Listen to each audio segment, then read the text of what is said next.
Hey there, Cosmic Warriors, and welcome to this live reading with me, Hannah. Sorry, I'm a little bit late.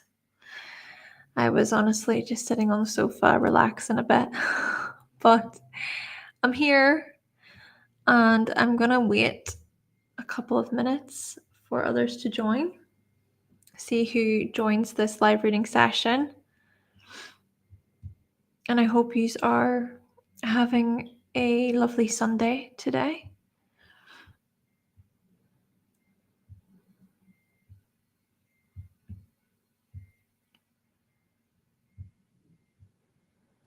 Hi there, welcome to you.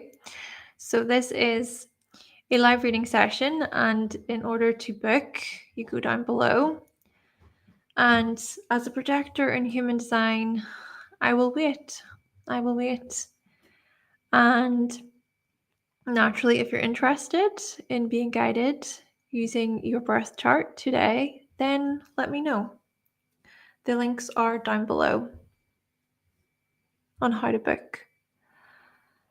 Hi there, Emma. Welcome. And to Mr. 718, welcome to you as well. I hope you're doing good. Good afternoon. I hope you are having a nice Sunday so far. I might need to put my glasses on because my eyes are kind of annoying me.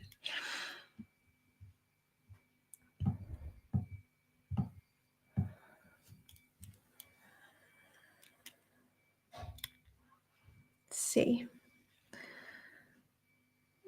It's a little bit better for me.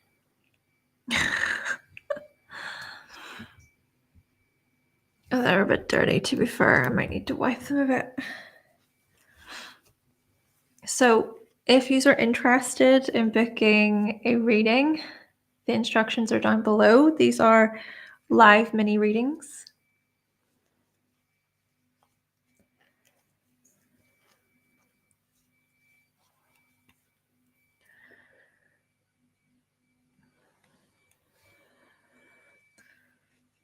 Yes to HRID. I said hello to you at the beginning.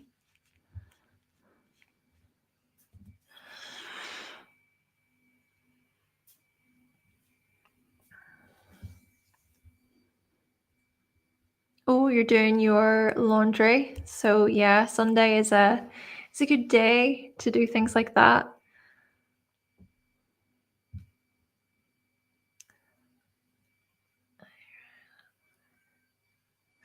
Yeah, so basically I will cover your birth information. So the way it works, odd frequency, is you go to the link below, and then through that link, I'll need your date of birth, time of birth, and place of birth.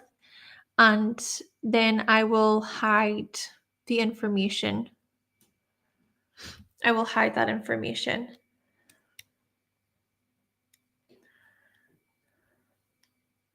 So then the information is kept private.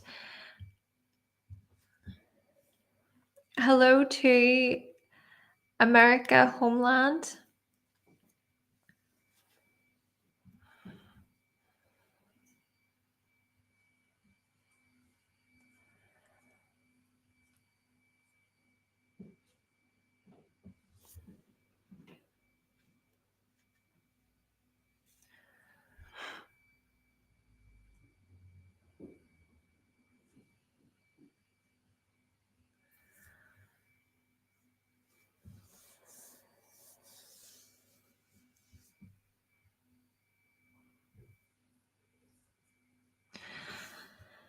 I'm going to give a couple of minutes. I think I am tempted just to sort of stop this one this evening. I'm not really feeling the best today, guys, honestly. I'm not feeling the best.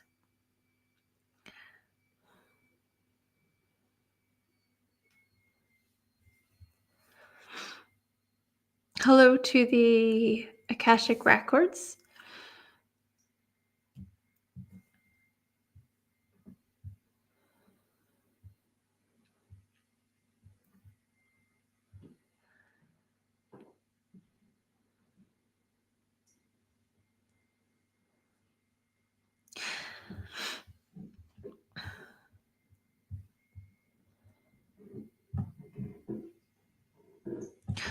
Okay, we have someone who has booked. Thank you very much. If you give me a moment, I will insert your details, and then, yeah, just to let you know that your information cannot be seen.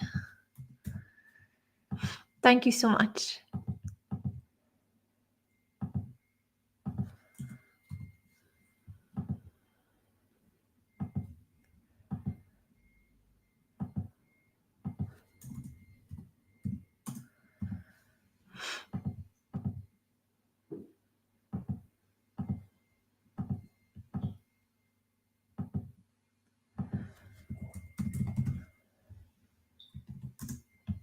Okay. Yeah.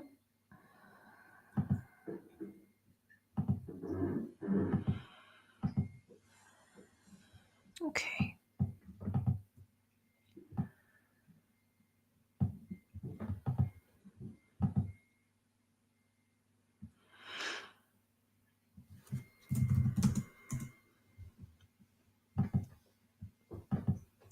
I'm just getting your chart.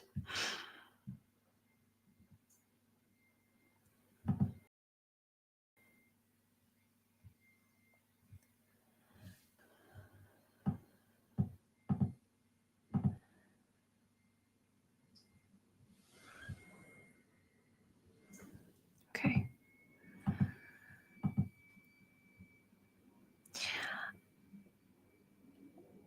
And let me see. Yes, odd frequency, you're booked in. Thank you so much. And Underwater Panther, hi to you. I remember you from last time. And also another somebody, hi, welcome. I remember you. Thanks for being here. Yeah, I don't know. My eyesight today is a bit off. I don't know why. Okay, maybe I'm just a little bit tired today, but it's okay. It's okay. Okay, so odd frequency, this is your chart. And then I have a quick question. Have you ever had your chart read before? Hello to J, GOJ, sorry.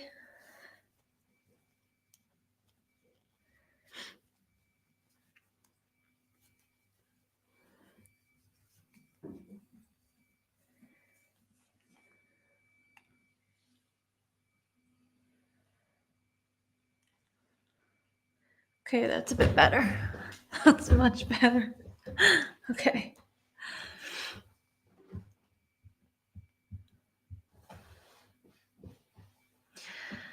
Yeah, I'm curious to know odd frequency. Nope. Okay. Well, I will go ahead then, and just to let you know that this, of course, is it's a mini reading, and if you want a complete chart reading, or if you want to know more about my services, you can go to hannahselsewhere.com, and that way I can guide you more thoroughly and for longer too. I'm also gonna just grab some human design on the side. Let's see, give me a moment, please.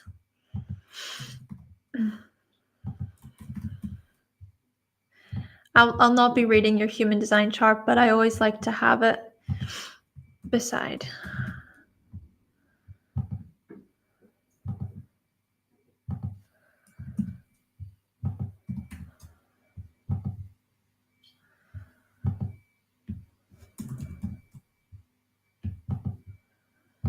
Uh-huh.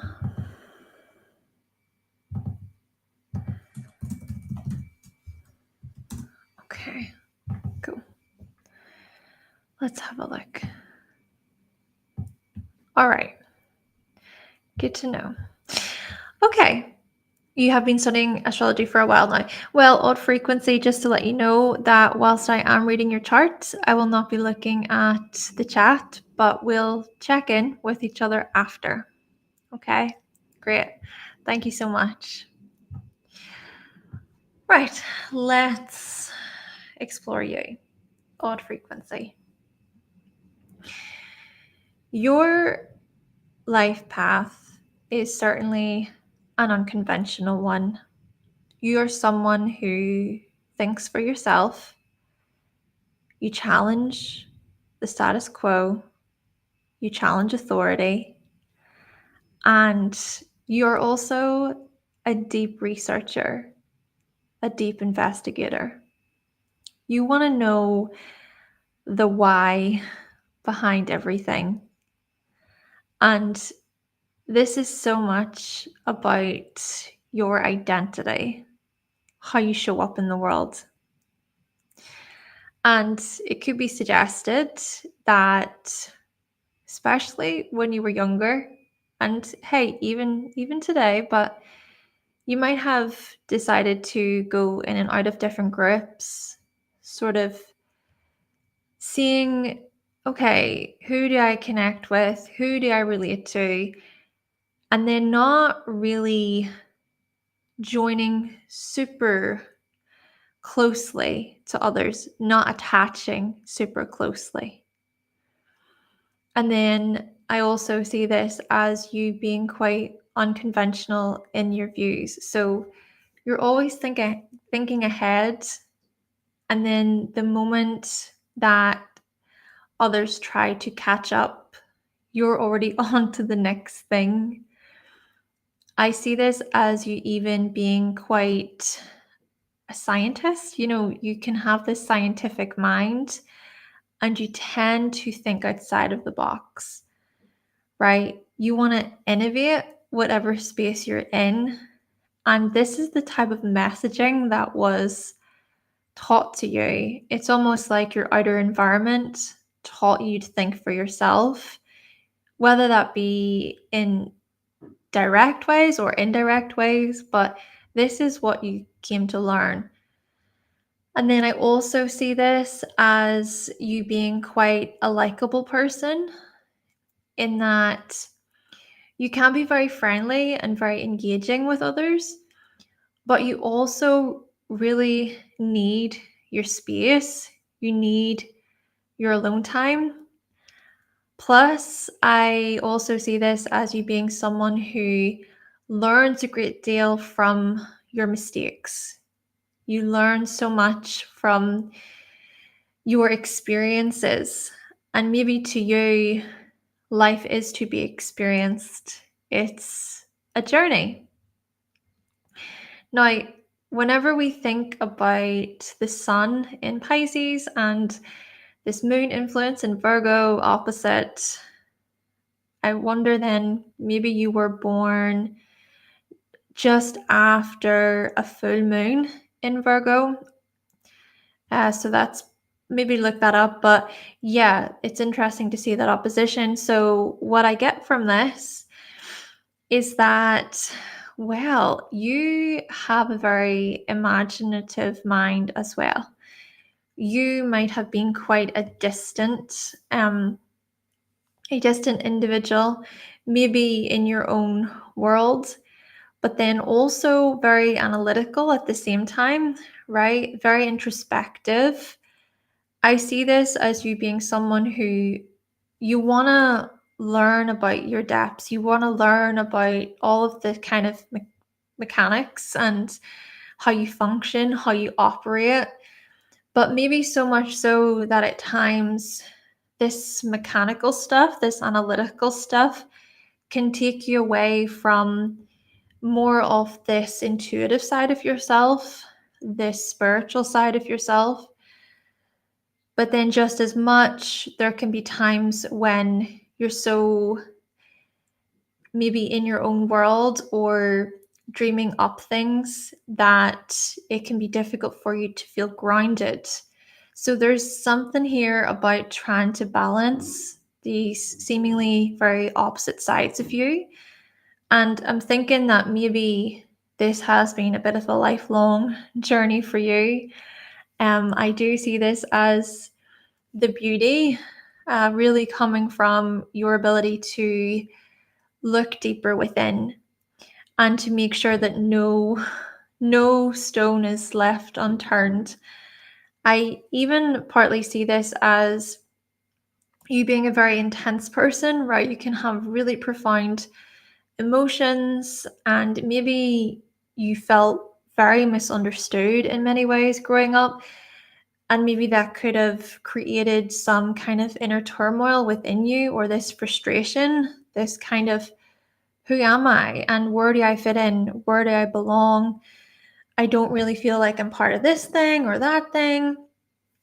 But I think because the sun is in Pisces, a big part of your purpose, a big part of your power is actually found in your ability to be fluid and to be quite open and maybe receptive and emotionally honest and compassionate as a person. And this is so much about your self-worth and your value, and coming to really appreciate the parts of you that doesn't just follow the crowd, or the parts of you that can not be so caught up in attachment, attaching heavily to things. And I think that this is a big part of your wisdom. And it's interesting because you do have this grand water trine in your chart between the Sun in Pisces, Jupiter in Scorpio, the North Node in Cancer. So we do see your sensitivities, we see your raw emotions, we see how you process things just so profoundly, but we also see the distribution of knowledge to the world. Your research, your findings, your discoveries, your investigations, and how, your ability to investigate and to share know, what you know with others, and possibly being recognized by the public for your findings. But we see this I will not rest type of influence. I think it's this determination, this never letting go energy. And you do have the South Node in Capricorn as well. So I'm thinking here about your self-discipline and your ability to overcome the most profound stressful situations in life. And then I also think that because the North Node is in Cancer, you're really here to connect with your emotions on a daily basis and to go with the ebbs and flows, right? To be very connected in with what your habits are, your rituals, maybe creating sacred spaces for rituals. And I think this also ties in with your health. I'm really picking up on health implications. I'm thinking about challenges to do with literally your physical body and feeling comfortable, feeling safe. Maybe your safety has been really, really paramount or just so important throughout your life. Maybe having to move away, for example, from very authoritative figures or strict figures, or figures who felt like they were very, very confining and repressive, restrictive on you. And what we also then see is, of course, Uranus, one of your chart rulers, is up there with the midheaven. So I do see this as you being very rebellious and not doing what everybody else is doing, and preferring to think wider, think bigger. I see this even as you not really taking on conventional professions or roles and titles to an extent, and wanting to be this never-ending seeker and explorer. And then you can also pass on your wise teachings with the world, even being connected in with pretty spiritual communities, spiritual people, feeling a strong connection to people that may be important to you. Even Neptune is making that sextile to Pluto. So we see the the harsh realities possibly related to beliefs and your worldview. I see this as, especially with Saturn and Mars nearby, they're all retrograde. I see this as a big part of your life being kind of sheltered, or sort of you being sort of told, no, you have to believe this and this is the way, right? I even think about religion could be a part of this, faith could be a part of this, certain philosophies. But then for you, what you're coming to really acknowledge is how to, I suppose, consciously connect with worldviews and beliefs that are more harmonious and peaceful and calming for you, maybe for your mind. Maybe this is about greater inner peace. Maybe this is about really recognizing what your views are instead of everybody else telling you what your views are. I really see this as you pushing away, or moving away from certain concepts that you could not sit with, you couldn't. And even Saturn is making that square, so it's part of this T square, it's in between the nodes. So Saturn here holds the key, I think, to a lot of self-discovery. I think Saturn here suggests that what you're coming to, and maybe you already have done a lot of this because of course, it's given the age that you are today, but Saturn, I think, has been trying to get you to really see the structure, the foundation of your beliefs and why you believe in what you believe, and seeing maybe which people constructed that or orchestrated that. And then you coming to terms with, okay, well, what about my own path? What about my own belief system? And how even your beliefs are tied in with your relationships, tied in with beauty and harmony and uh, greater peace within your life. And that's an internal process, by the way. This is something that's sort of continuously like restructuring and rebuilding, and you're refining and you're integrating and you're reassessing and you're processing. And it's just this continuous thing for you. It's a lifelong journey, honestly. Even Mars is nearby. And that Mars aspect is Mars is the warrior. Mars is the doer. Mars is the part of us, the fight, the will, the drive, the stamina. And the second I progress, Mars is still retrograde. So yeah, I do see this as what I'm saying being a continuous journey of self-discovery, refinement, and even just connecting maybe with what your beliefs are. Really, what are they? There's more I wish I could say for you, but this is a mini reading and we're going to have to stop it there. But I hope that was enough. Odd frequency. Oh, was that? Hold on. Oh, okay, that's great. Yeah, I got it right. That's okay. I wasn't sure. I was like, did I put in the wrong information? No, it's completely fine. But odd frequency, that was yours. Thank you so much. And now we're going to be talking to, let me have a look here. Okay, Kevin, if you give me a moment, please. And odd frequency, thank you. You said it was spot on. Okay, thank you very much for confirming that. Thank you for your feedback. And yeah, now we're going to be talking to Kevin. Please give me a moment because I need to get your information ready.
see. Okay, that's correct. That's correct. And then we come here, here, here, and yes.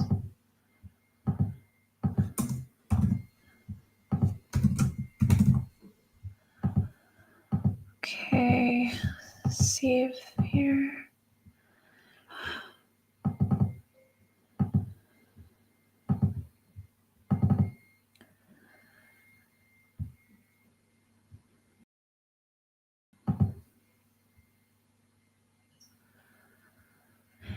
This is a reminder that these are live mini readings. And if you want to book a full reading with me, you can visit my website, hannahselsewhere.com.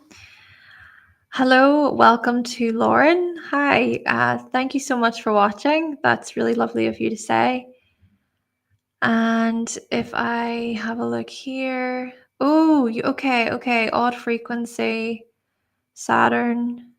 You embraced atheism, but you've grown much more since breaking away from your family's belief system. That makes so much sense, based on your chart there.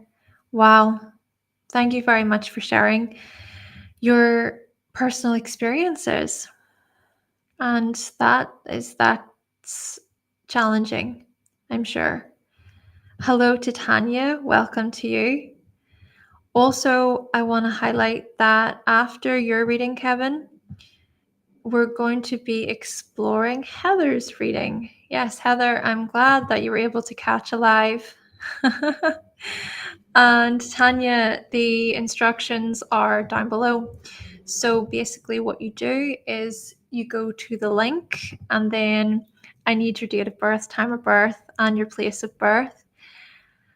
And then let me know even if you have any areas you want to focus on, any questions. Sorry, I'm just looking over to the side of me because there's a cat looking at me. Okay, so if you give me a moment, please, Kevin, I need to look at your chart. And then I even just have a question, seeing as there's a few of you who are on. So recently, I basically did a reading for a client, and the reading was based on the 9 muses in the chart. So the 9 muses can point toward creativity. You know, they all have these very creative qualities to them, very much about inspiration. And so I was curious to know if any of you would be interested in, that as a service. If you'd want to learn more about your creativity and how to really get the most of your creativity, because I know that a lot of people are creative people, and I think that working with the muses can be something where you can explore your gifts and your talents. So yeah, let me know if that's something that you would be interested in, and if it is, I will keep you posted, and I can offer that as a service moving forward. Christopher, hello to you. Welcome. I'm so glad that they have helped you. That means so much. Thank you for letting me know. I appreciate it. Okay. Yes, that's a good way to think about it. Odd frequency, definitely. I see that. Challenges, they help us grow. That's awesome. And thank you very much. MR, I think, let me double check here. Yeah, I think that's you, Kevin. So thank you very much. Okay, give me a moment, please, Kevin, and let me look at your chart.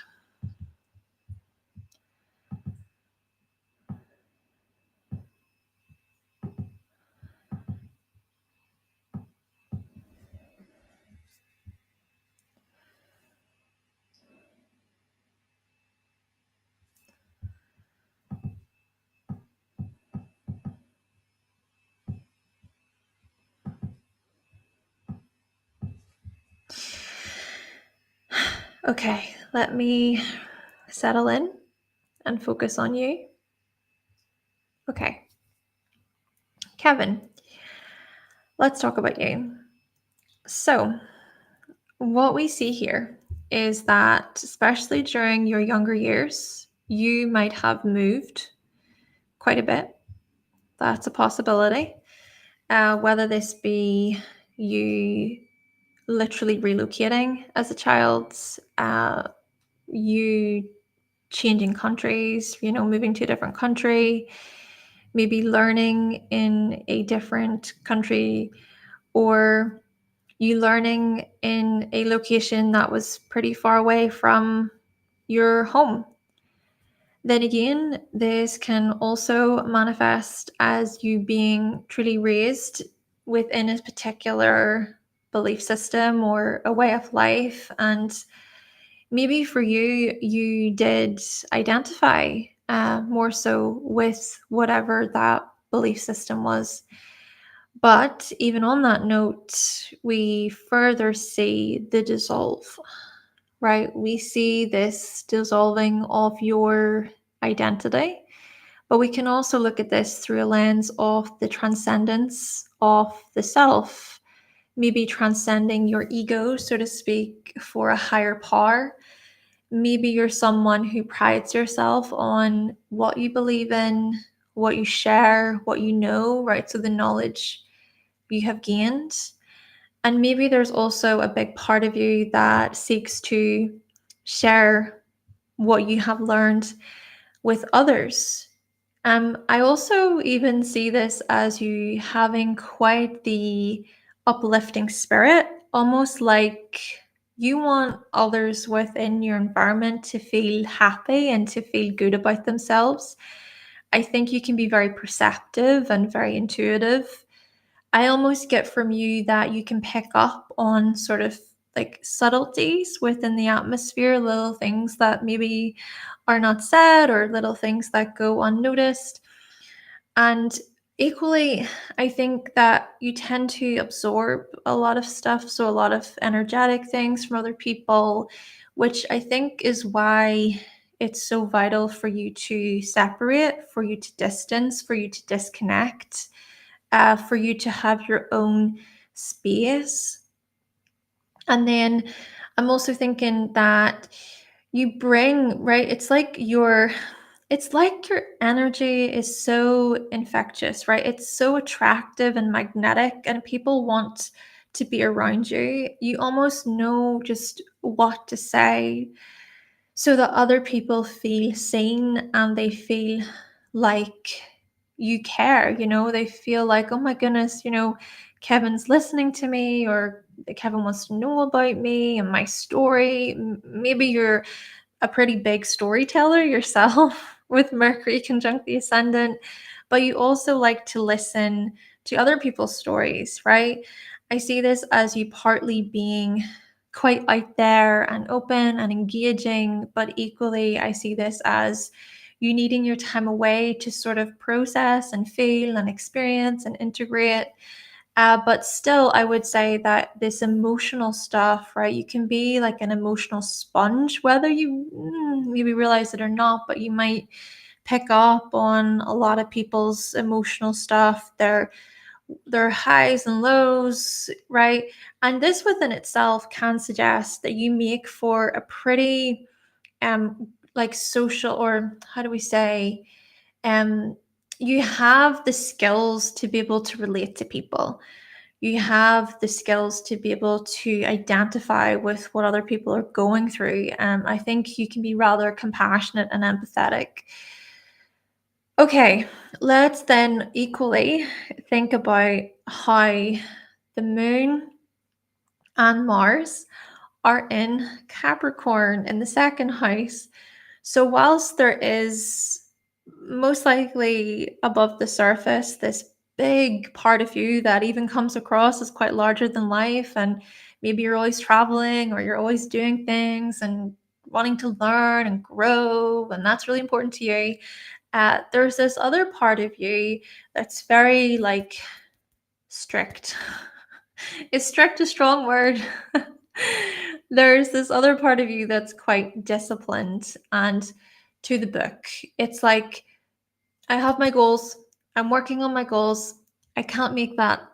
I'm working on myself, you know. So it is an interesting sort of pairing to see, right? The part of you that wants to be super engaging and there with people and energetically connected, but this other part of you that needs to be able to focus on what you're trying to build in the world. And I do see this as you gaining, well, really incredible skills, you know, related to your craft. Whatever it is that you're building, whatever it is that you're trying to create and structure, there's this sort of it's a foundational stance. It's this ability to want to build from the foundation. With that in mind, though, there's more to this. There's more, because there are challenges here present. So we see that there are challenges between the Capricorn part of you and the Libra part of you. Okay, what I'm thinking, what's coming to my mind here is, when are times that you put what it is that you want to build, you put that to the side because of a lot of work obligations, because of community members, friendships, people that you're responsible for, the group identity, so to speak, with the 11th house, or maybe we think about organizations, teams, companies you're a part of. I mean, I do partly see this as you being a pretty, how do we say, a pretty committed person. And what I mean by that is there could just be so much responsibility, so much duty, so much obligation. It's like, okay, well, there's another team project, there's another vision we're trying to strive for. But then I'm also getting from this, I'm getting the burnout. I'm picking up on the overdoing it, the overcommitment. It's almost like your Sagittarius self just wants to jump in and just wants to get it all moving, right? And it comes from a really enthusiastic place. But then the Capricorn part of yourself maybe is trying to tell you to be somewhat cautious, to be somewhat mindful about especially your energy, right? Mars is tied to our energy levels. And we do see these aspects to some of the Libra influence. So this could literally look like you overdoing it, you overcommitting.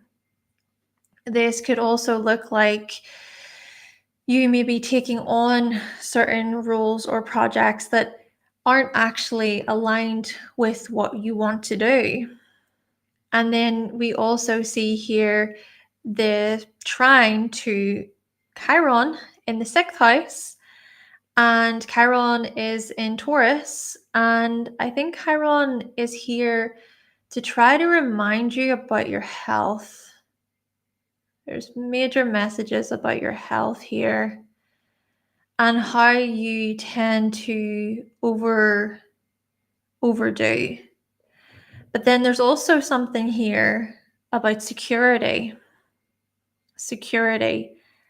and what you're trying to accumulate, what you're trying to strive for. But then equally, we've got Venus, which is in the opposite house, right? Venus, the ruler of your 6th, is in the opposite house and it's with Uranus. And there's a breaking free part of you. I think you do reach these points of, nope, I can't physically, I can't. And I think then this is a bit of a balance for you. I think there is a bit of a balancing act going on. Anywhere where Libra is, there is a balance.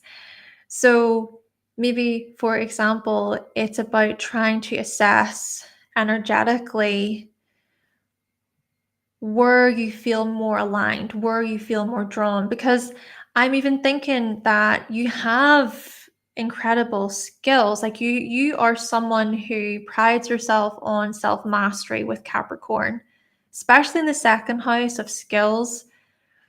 And so and self-worth too. So I do think that you're someone who can really commit and be disciplined and put in the time and the effort, and you can really refine your craft, work with the system and be orderly, be structured, all of that stuff. And then with the sextile to Venus, there's the intensity, the ability to dig deep into things, to assess, analyze, investigate, all of that. But then I'm thinking, because of the Libra stuff, I am wondering about the kinds of companies or organizations that you feel aligned with. And maybe there are certain roles in which members of authority have tried to limit, restrict, confine, get in the way, punish, ridicule, power struggles, those kinds of things, manipulative tactics. And then you're thinking to yourself, I am worth more than this. I'm worth more than this. I'm not going to continue doing this anymore, because why would I? Why would I run myself into the ground in this way? And I think this stuff is going to somewhat come to a point of true clarity and recognition, possibly in the next coming years when you experience your Chiron return, possibly, right? But of course, the other thing that I want to mention anyway is that you do have Uranus conjunct Venus. So in actuality, there is this breaking free part of you, this part of you that can break away and more so look to, for example, okay, well, how might I be getting in my own way here? What are the blockages? Right, because Scorpio in the 12th house with Venus and Uranus is trying to serve as a reminder of self-sabotage, when you might sabotage or when you might be caught up in these repetitive certain habits, these cycles, right? These emotional cycles that are so familiar to you. They can feel almost so ingrained. It's like, oh, I have to do this. Like, this is the path for money, for resources, for my wellness. I have to do this.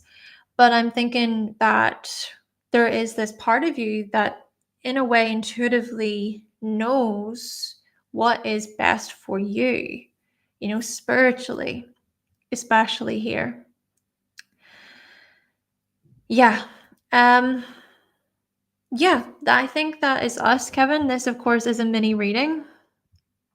Thank you so much. And as a reminder here, if you are interested in booking a full reading with me, you can visit my website, hannahselsewhere.com. Thank you so much.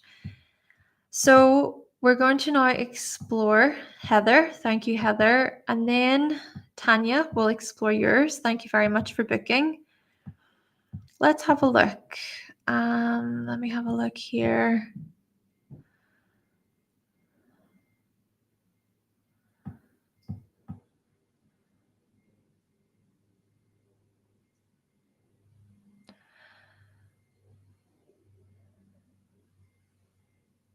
Interesting, Kevin. Yeah.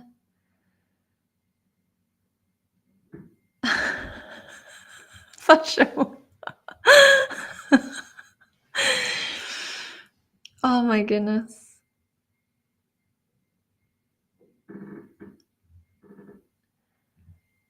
Interesting. Thank you very much for sharing your experiences. Oh, wow. Wow, wow. Well, let me say, Kevin, just looking at your human design chart, you are a projector in human design. And with projectors in human design, it is said that rest and integration is an important part of what they need. So just to let you know that. Okay, let's now talk about Heather. Let's talk to you, Heather.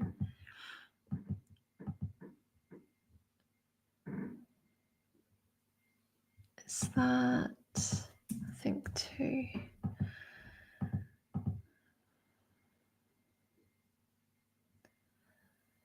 Yes. Kevin, brilliant. Thank you. You can book on my website, hannahselsewhere.com. And Anjali, I hope I'm pronouncing your name correctly. We can know about purpose. Yes, I do offer that as a service over on my website as well, the life purpose reading, if you're interested.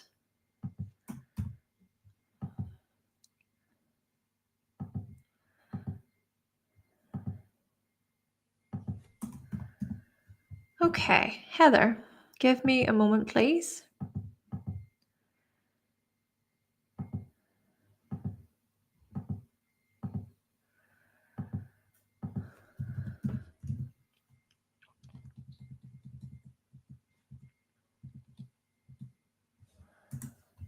Oh, let me see here.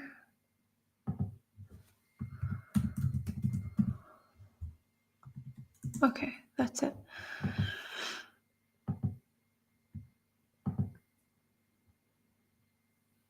What pops out?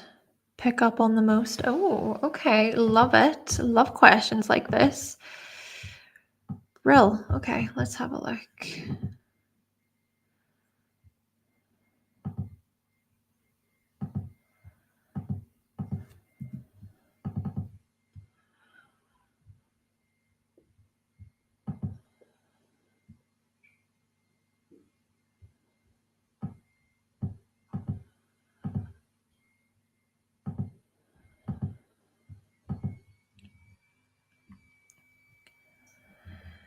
And to answer Ray's question, if you want to know about your chart, you need to go to the link below and you can get a mini reading here, or you can go to my website, hannahselsewhere.com. Thank you.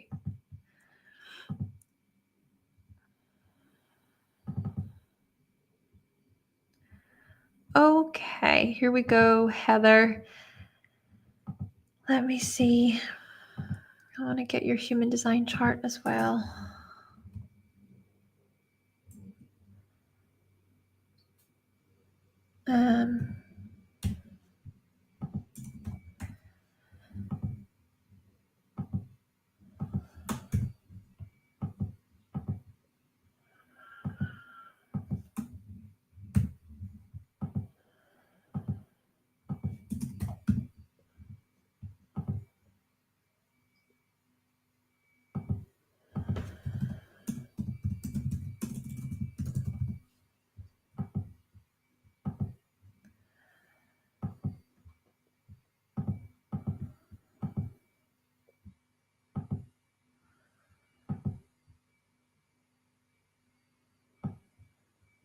All right.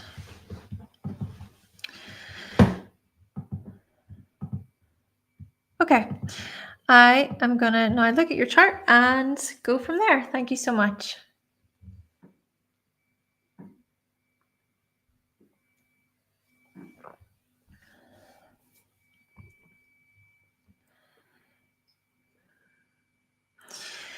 First thing I'm going to say about you, Heather, is to do with this 0 degrees Aries rising.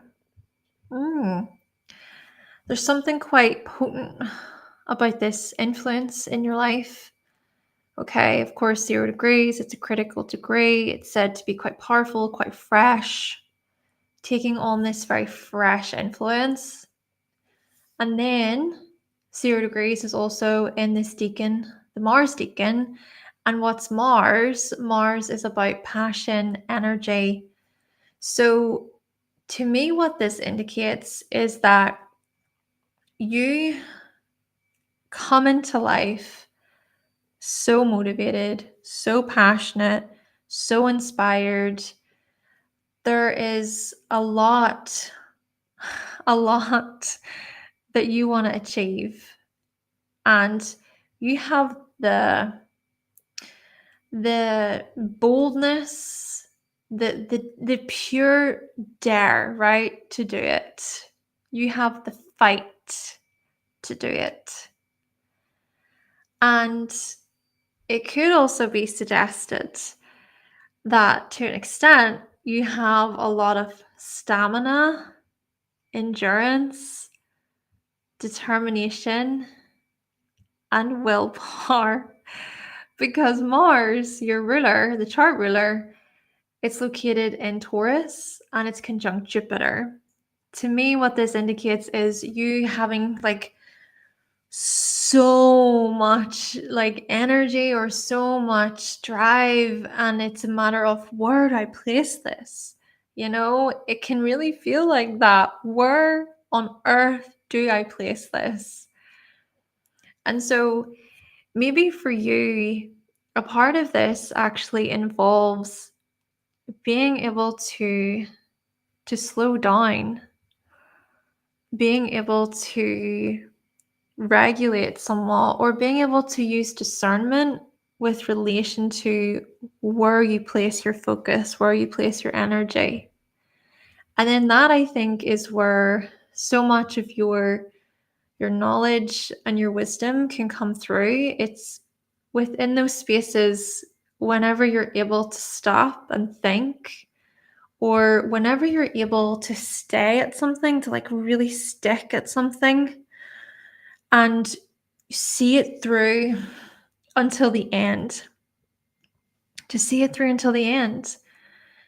But yet, it's your Aries influence, this Aries rising, that begins the whole motion. It begins this momentum. It helps build it. So we see basically your desire, your drive, your passion. But then we also see here with Mars and Jupiter in the second house, the real knowledge that you gain through financial experience, through your ability to maybe refine your skills, to try new things, to think wider, to think bigger. But it's having that actual bodily push, right? It's that ability to physically go out and to learn, to be active about it. Now, naturally, we do see this, like I'm trying to say here, it's the slowness, it's the steadiness with Taurus.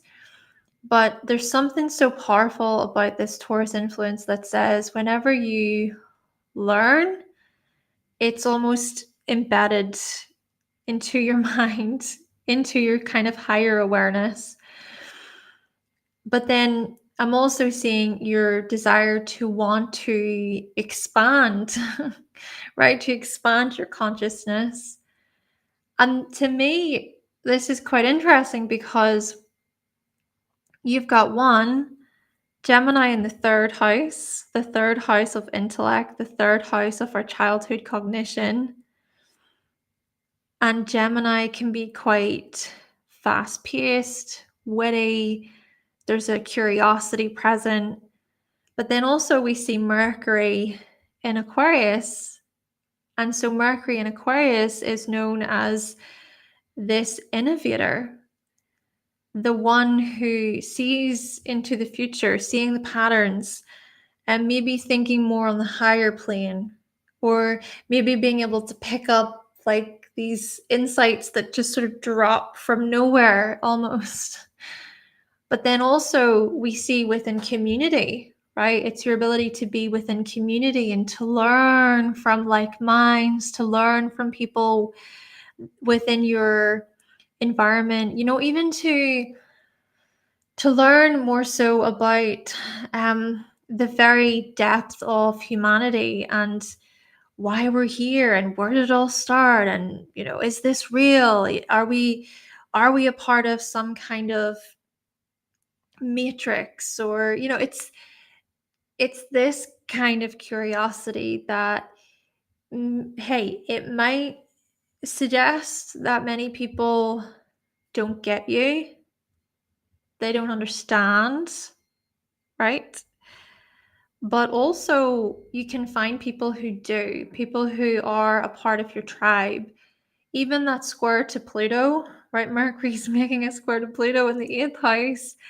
And I see this as you refusing to let it go, right? Even though people may be thinking, oh, Heather, Heather's odd, or why would Heather think that? Why would she be learning that? You're like, see if I care.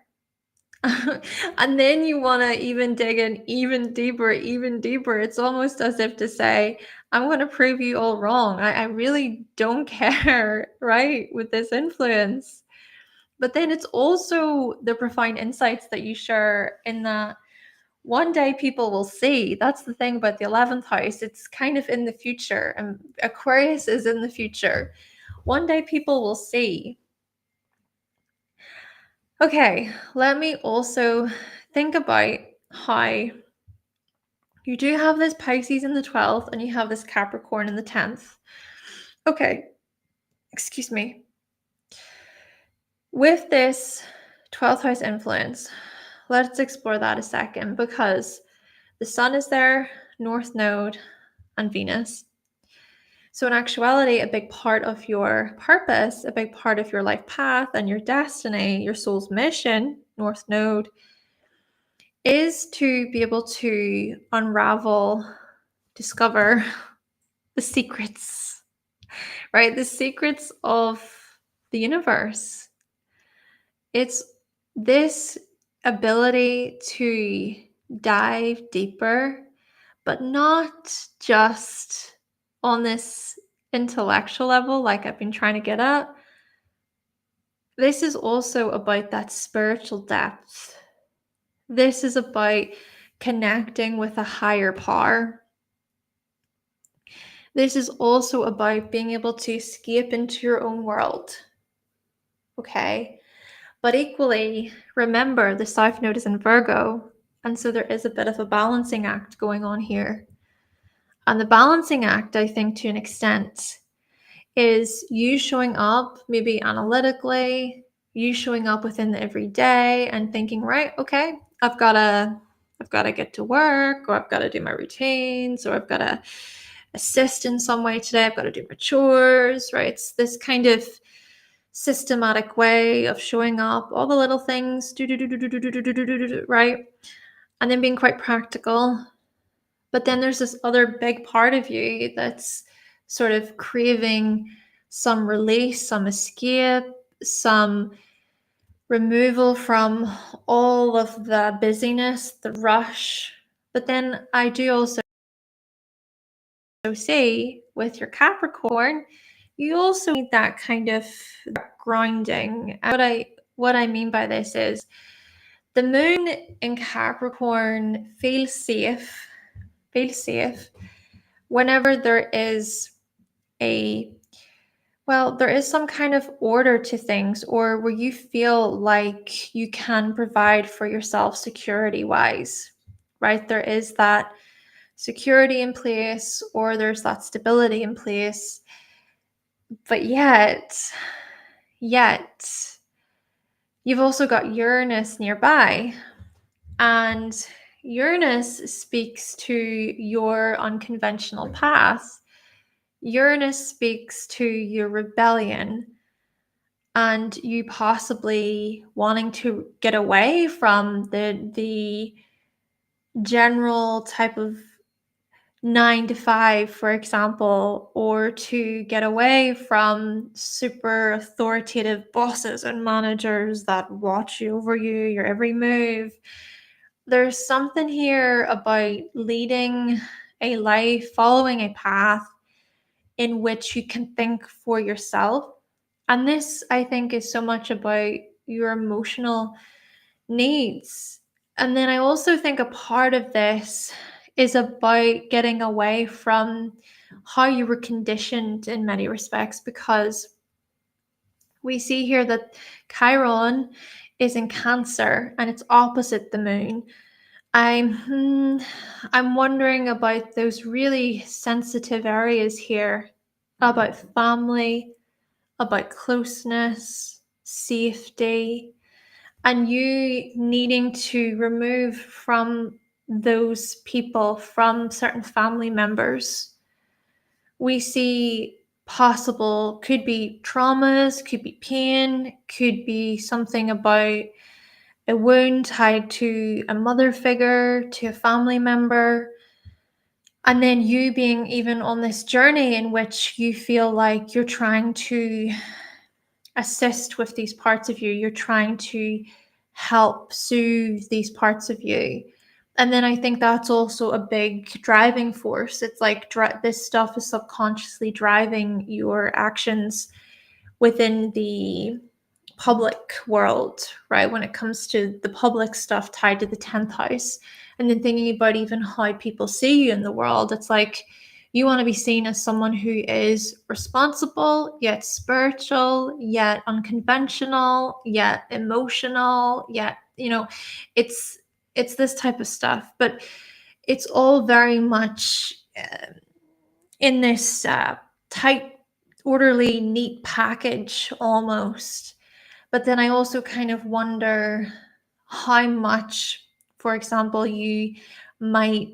could be how much you carry, but it could also be a case of you adjusting responsibility in many ways, adjusting how it is that you show up in the world so that things can feel lighter. Or, maybe a part of this too is that you can be this person who, whenever there is a particular goal in mind, like a long-term goal, an achievement, you go, right, bullseye. I'm going to get there. And so you focus on order, you focus on responsibility, you focus on these things, and you commit to that plan. And that actually is a big part of what feels successful to you. It feels successful to you. And then what happens possibly is that people start to recognize you. They start to recognize you for your spiritual gifts. They might recognize you for your ability to build, your ability to practice your craft, and to really think about the self-mastery part of Capricorn, to be disciplined. But naturally, of course, we do see this, the last kind of thing I'm going to say, we do see those challenges too, because the ascendant, if you notice, sort of in a bit of a T-square with the midheaven and Chiron. So I am thinking that there could be something here about what your wants actually are and how much of your wants are coming from past conditioning or past experiences. Maybe, okay, we go back to the home, we go back to family. But then I'm also thinking that possibly this could be where you might jump ahead or you might want to rush to the finish line. Then again, because you do have this Taurus influence kind of anchoring you, I think that can maybe shed light on your ability to bring it back to some sort of center as well. There's more I could say about that, but this is a mini reading and I have to stop. I have to stop somewhere, Heather. And I do want to say thank you so much for booking with me this evening. Okay, let me see here. Let me have a look.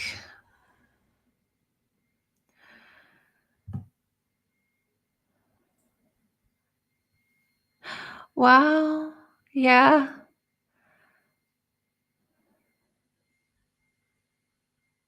Yeah, the bridge between science and spirituality. Oh, wow. Yeah. Thank you so much for sharing. It's great to hear about your chart and about your experiences, your life. Thank you, Heather. Okay, let's see. Let's now move on to Tanya. Tanya, thank you very much.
Okay.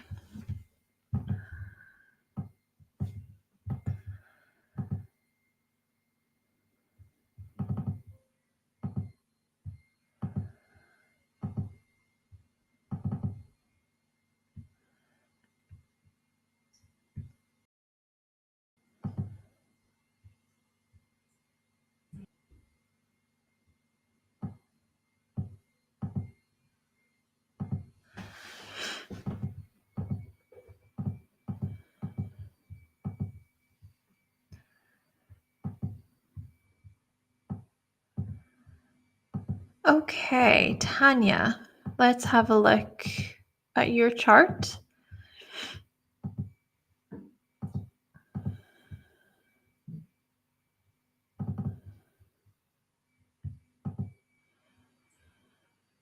Just double checking I have everything.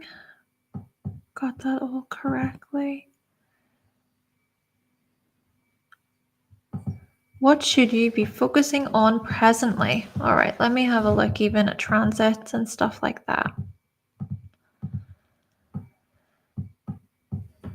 Okay.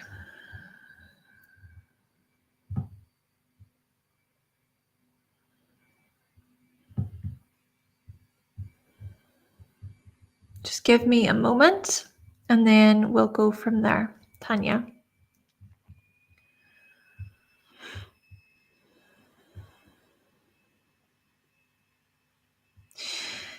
Right, let's begin.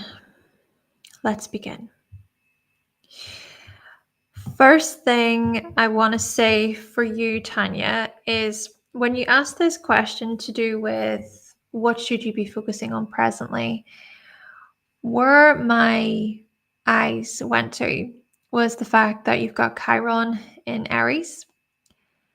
And right now, Chiron, the transit Chiron, so currently where Chiron is that Chiron is in Aries.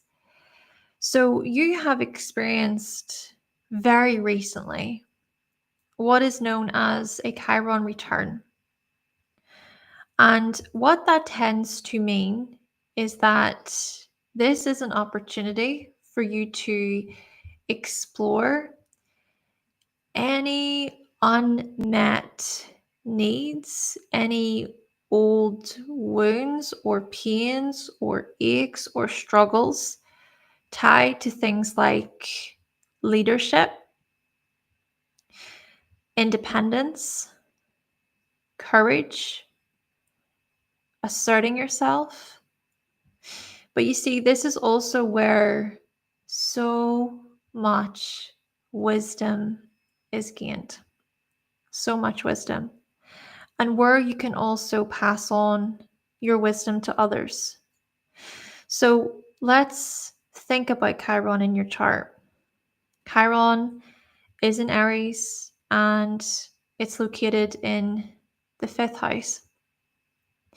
So what this can suggest is that whenever, especially you were younger, perhaps there was some kind of, it could have been a feeling of abandonment, a rejection, a type of shame possibly, tied to the likes of fun, adventure, play, enjoyment, being first. What I get from this is you being a kid who wanted to take the lead or who wanted to direct, playfully speaking. So possibly wanting to direct other kids or even just wanting to jump into action for games and fun. And with your chart ruler Jupiter being in Aries as well, there could have been this uplifting feeling, this eagerness, this positivity. But yet, the messaging that you could have received was, you can't play here. You can't give orders here. You can't take the lead. In fact, you need to listen to me. You need to follow my authority. You need to provide for me. And then I'm thinking, because Chiron, so if you notice, Chiron is making a bit of a square to Mercury retrograde in Capricorn, which is opposite Saturn retrograde in Cancer. I'm thinking about the relationship that you had with your parents.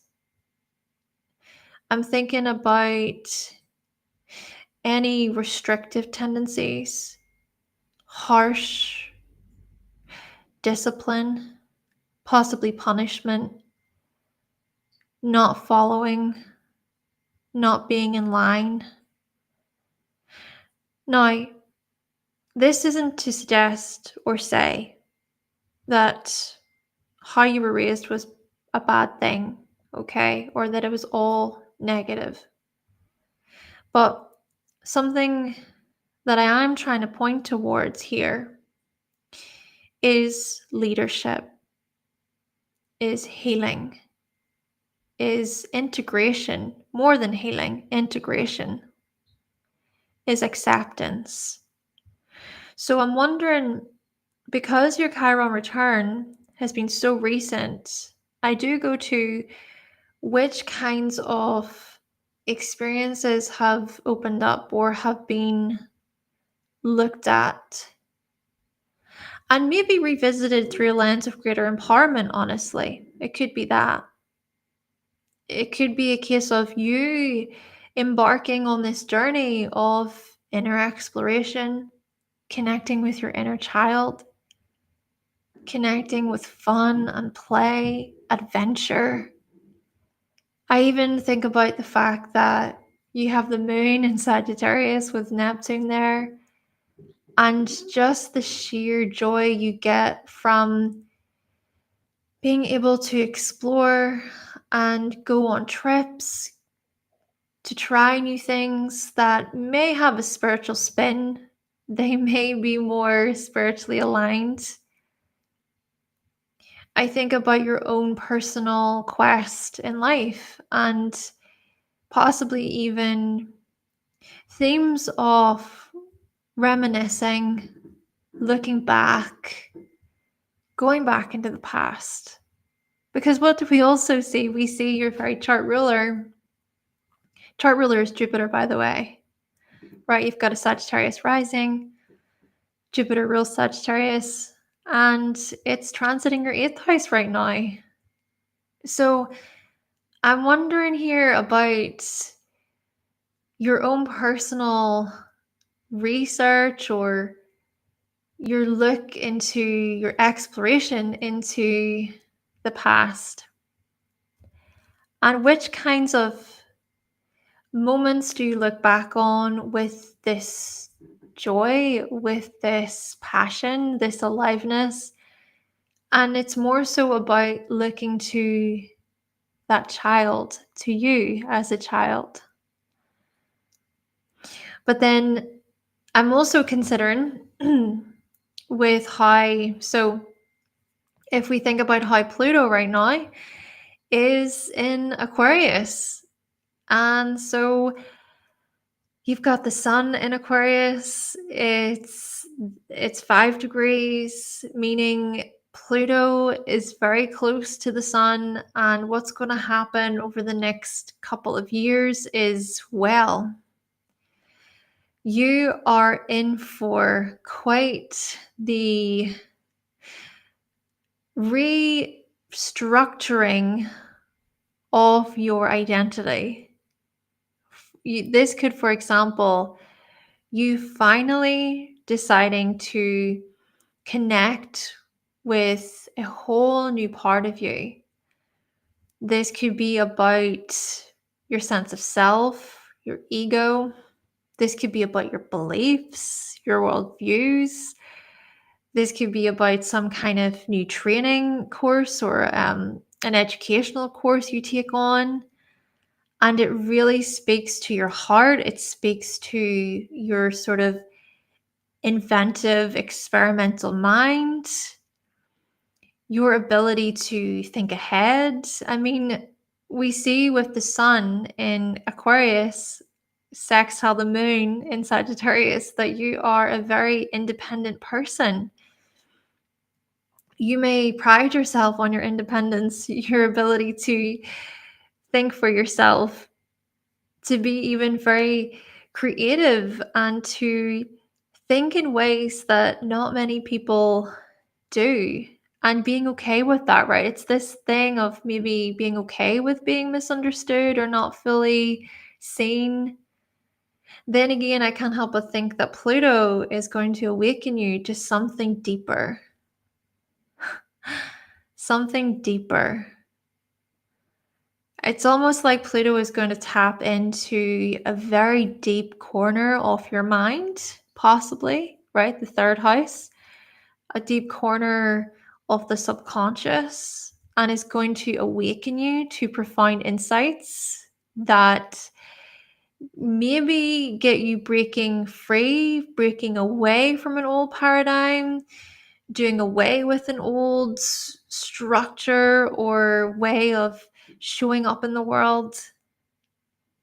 So, this is the kind of stuff that is happening for you today, as of present. And let me see if there's anything else that I would like to touch on when we consider transits. Let me see.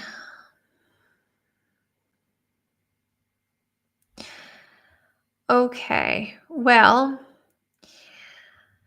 what I'm also going to say about you is Uranus has recently entered Gemini.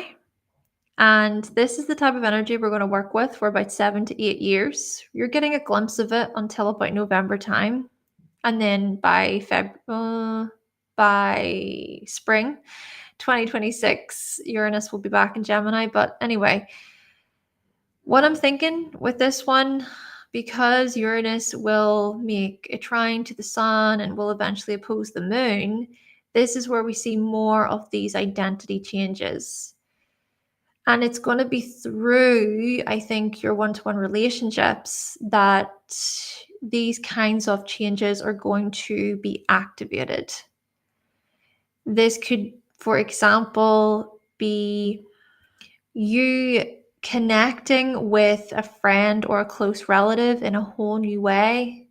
This could be about communication changes.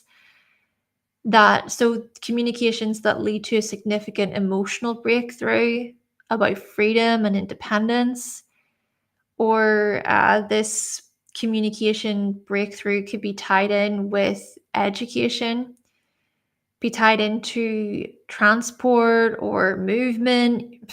It could even be suggested that you just might the next year, couple of years, you decide that you want to move or relocate or but of course this doesn't just have to be physically, right? This could be more of an internal thing, an internal shift, something that happens at your core, something about your core essence that is shifted, and then there are new perspectives. But what I will say, again, because of this Chiron return, this is really about many themes to do with the inner child. Many themes even to do with love or romance or loving yourself, or, really appreciating and loving the part of you that is a leader, that is an initiator, that is a doer, that has the fight, that has the will. And, thinking about all of the people in your life who's maybe told you that, yeah, you can't be initiating like that. You can't be doing that. You're out of turn. You're talking out of turn. That's not right. Okay. We see that even a bit, I think, with Mars in the 7th house. Hey, by 3-4 years, Uranus will connect with Mars. And so there's also going to be a sharp adjustment to the ways in which you take action. Maybe this is even about communication linked to action. It's being able to say, no, I will not shut up. No, I am not stupid. No, I'm not gonna just sit and listen to this. maybe even a part of this is about reaching a breaking point where you go, I'm done with the fluff. Hey, there is so much more I could say here for you, but this is a mini reading, and I hope that I was able to shed light on what's happening for you currently. Tanya, thank you so much. Okay. Tanya, thank you. Let me see. So, oh, Tanya. Oh, hmm.